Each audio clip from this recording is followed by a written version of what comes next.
নমস্কাৰ। মহানুভৱিতাৰ তথাস্থলৈ আপোনালোকক স্বাগতম জনাইছোঁ।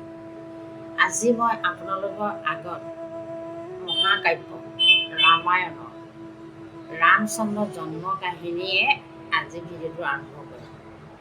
সেয়েহে প্ৰিয় দৰ্শক, আপোনালোকে এই ভগৱান মহত্বৰ কথাই ক'বলৈ ওলাইছোঁ। আপোনালোকে ভিডিঅ'টো অৱহেলা নকৰিব, কিন্তু ভক্তি সহকাৰে চাব, আপোনালোকৰ মনৰো কামনা পূৰ হ'ব। এতিয়া আমি এই ৰামায়ণ ৰামচন্দ্ৰ জন্ম কাহিনীৰ ওপৰত অৱগত কৰিম। অযোধ্যা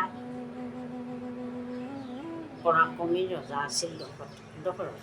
অযোধ্যা মানে হ'ল য'ত যুদ্ধ বিজ্ঞ নাই, অযোধ্যা যুদ্ধ নহয়। পৰাক্ৰমী ৰজা আছিল। তেওঁ তিনিগৰাকী কন্যা আছিল, তেওঁ তিনিগৰাকী ৰাণী আছিল।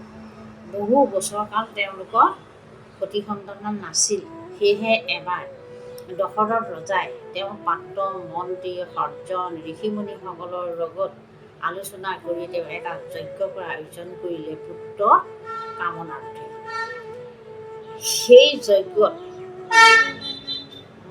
বিখ্যাত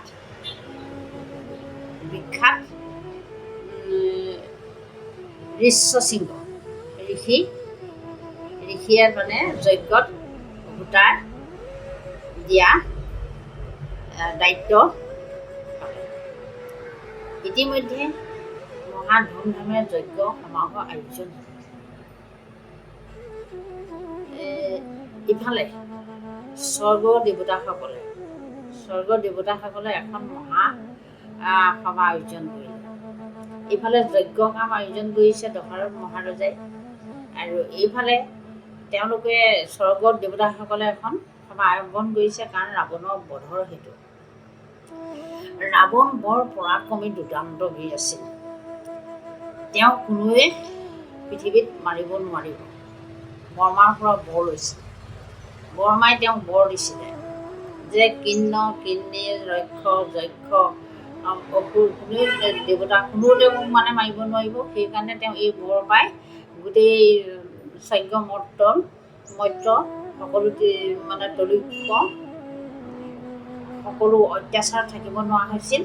সেয়েহে তেওঁলোক সেই দেৱতাসকলে কি কৰিলে, বৰ্মাৰ ওচৰলৈ আহিলে। আহি পেলাই এই সাষ্টাংগে প্ৰণিপাত কৰি ক'লে যে এই ৰাৱণক নিধন নকৰিলে আমাৰ কুলভস্ত হ'ব, আমাৰ সকলো সৰ্বনাশ হ'ব। সেয়ে তেতিয়া বৰ্মাই ক'লে যে মই তেওঁক বৰ দিছিলোঁ হয়, কিন্তু মনুষ্যৰ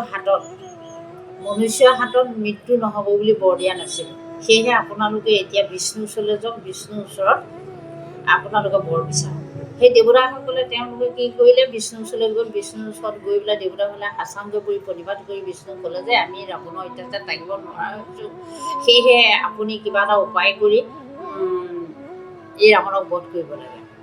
তেতিয়া বিষ্ণুৱে তেওঁলোকক তথাস্তু বুলি কৈ ক'লে যে হ'ব, আৰু মই দশৰথৰ পুত্ৰ হিচাপে মই আৱিৰ্ভাৱ হ'ম। দশৰথৰ যজ্ঞ ইতিমধ্যে আয়োজন কৰি আছে।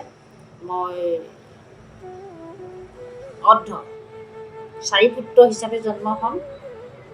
মোৰ চাৰি অংগই চাৰি পুত্ৰৰ লগত থাকিব। তেওঁ চাৰি অংগ যেনেকৈ শংকৰ চক্ৰ গদা পদ্ম। ইতিমধ্যে যজ্ঞ আৰম্ভ হৈ আছে। দেৱতাসকল গুচি আহিলে। যজ্ঞ আৰম্ভ হৈ থাকোঁতেই কি হ'ল, সূতা যেতিয়া যজ্ঞত দিছে ঋষ্যশৃংগই, তেতিয়া দপদপকৈ জুই জ্বলি উঠিলে, আৰু জুইৰ পৰা এজন দিব্যপুৰুষ ওলাই আহি হাতত সোণৰ মানে পাত্ৰ লৈ, সেই পাত্ৰটো ৰজা দশৰথক দিলে। সেই ৰাজন এই পাত্ৰটো লোৱা, আৰু এই পাত্ৰটো তোমাৰ ৰাণী তিনিগৰাকীক দিবা বুলি ক'লে। আঠে বেঠে দশৰথে সেই পাত্ৰটো লৈ ৰাণীসকলৰ ওচৰলৈ আহিলে, কিন্তু কৈশবিলাক সমানে দুভাগ কৰি এভাগ খাবলৈ দিলে। তাৰপিছত সেয়াৰে আকৌ দুভাগ কৰি সুমিতাক দিলে। তাৰ যি অৱশিষ্ট থাকিলে সেইখন আকৌ দুভাগ কৰিলে, কৰি পেলাই কৈকেয়ীক দিলে এভাগ, কৈকেয়ীক দিলে আকৌ সুমিতাক এভাগ দিলে। সেয়েহে কালক্ৰমত তেওঁলোকৰ চাৰিজন পুত্ৰ জন্ম হ'ল। কৈকেয়ীৰ ল'ৰা ৰামচন্দ্ৰ হ'ল, আৰু কৈকেয়ী হ'ল ভৰত আৰু শত্ৰুঘ্ন এই সুমিত্ৰা হ'ল শত্ৰুঘ্নৰ লক্ষ্মণ। এই চাৰিজন ভগৱান অৱতাৰ হিচাপে দশৰথৰ পুত্ৰ হিচাপে জন্ম লোৱা। নমস্কাৰ। মই পিছকন